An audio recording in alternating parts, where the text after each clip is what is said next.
Ինտերպոլը մերժել է Լեռնային Ղարաբաղ այցելած 3 գիտնականների նկատմամբ միջազգային հետախուզում հայտարարելու Ադրբեջանի դիմումը։ 2002-ից Ղարաբաղի Ազոխ գյուղում հնագիտական պեղումներ իրականացրած հայաստանցի, իսպանացի և բրիտանացի գիտնականների նկատմամբ Ադրբեջանի դատախազությունը քրեական գործ է հարուցել այս տարվա փետրվարին։ Նրանք մեղադրվում են Ադրբեջանի քրեական օրենսգրքի միանգամից մի քանի հոդվածի հատկանիշներով։ Հակամարտության ժամանակ միջազգային մարդասիրական նորմերը խախտելու, հատուկ արժեք ներկայացնող առարկաներ թալանելու, հեղինակային կամ հարակից իրավունքները խախտելու, պետության դեմ ուղղված հանրային կոչերի և Ադրբեջանի պետական սահմանն ապօրինի հատելու համար։ Ինտերպոլի Հայաստանի կառույցի ղեկավար Արա Ֆիդանյանի հավաստմամբ հայկական բյուրոյի պարզաբանումը միջազգային կառույցը հիմնավոր է համարել։ Գլխավոր քարտուղարությունն էլ դիմել է անդամ պետություններին ու տեղեկացրել, որ գիտնականների նկատմամբ հետախուզում իրականացնելու անհրաժեշտություն չկա։ Մեր հիմնավորումն էլ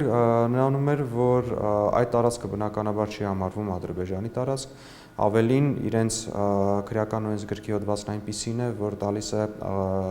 Ադրբեջանի կողմից վերահսկվող տարածք, ինչը բնականաբար բնավել այդպես չէ, եւ մյուս հիմնավորումը կայանում է նրանում, որ որևէ քաղաքական ենթատեքստ նրանց գործունեության մեջ առկա չի եղել։ Ֆիդանյանի պնդմամբ Ադրբեջանը փորձ է արել Ինտերպոլն օգտագործել քաղաքական հարցեր լուծելու համար, ինչը կառույցի կանոնադրությամբ արգելվում է։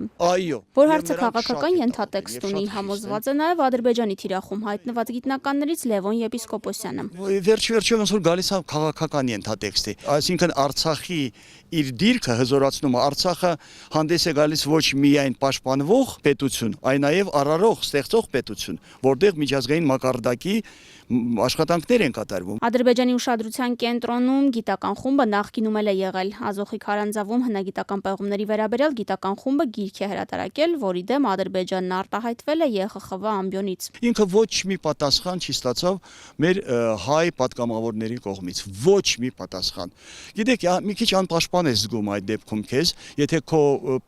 պետության ներկայացուցիչները քեզ այսպես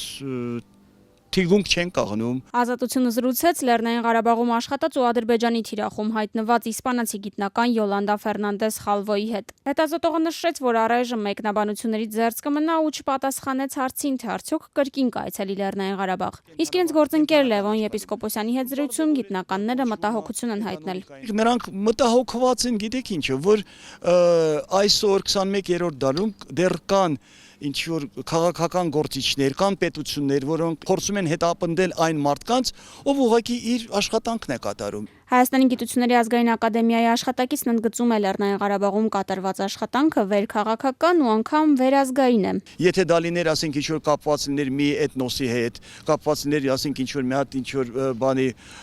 մշակույթի հետ, բարձ է ես այդտեղ գուցե կասկածներ կառաջանար, բայց սա համաշխարհային է, 100,000 տարի առաջ այստեղ նույնիսկ մարդ բանականը չի ապրել։ Ինտերպոլի տեղեկացմամբ Հայաստանը պարզաբանում է ներկայացրել նաև Լեռնային Ղարաբաղի սահմանադրության հանրաքվեն դիտարկած Եվրախորհրդի 3 պատգամավորների առնչությամբ, թեև Ադրբեջանն ընդհանրապես մտադրություն էր հայտնել նրանց նկատմամբ միջազգային հետախուզում հայտարարելու մասին։ Արտաքին գործերի նախարարության մամուլի խոսնակ Տիգրան Բալայանի գնահատմամբ էլ Ադրբեջանի մեղադրանքները շինծու եւ սին են ու որևէ հեռանկար չունեն։ Չեմ կարծում, որ թե լավշինի գործով, թե այս մի գործով Ադրբեջանը ինչ-որ բան է շահել։ Հակառակը Ադրբեջանի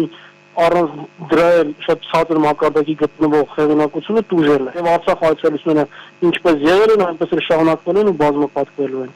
Լևոն Եպիսկոպոսյանի հավաստմամբ խմբում իսպանացի Յոլանդա Ֆերնանդեսի և բրիտանացի Տանյա Քինգի ներկայությունը դեռ քննարկվում է նրանց ինստիտուտներում, սակայն արդեն հստակ է, որ միջազգային գիտական խումբը չի դադարեցնելու պեղումները Լեռնային Ղարաբաղում։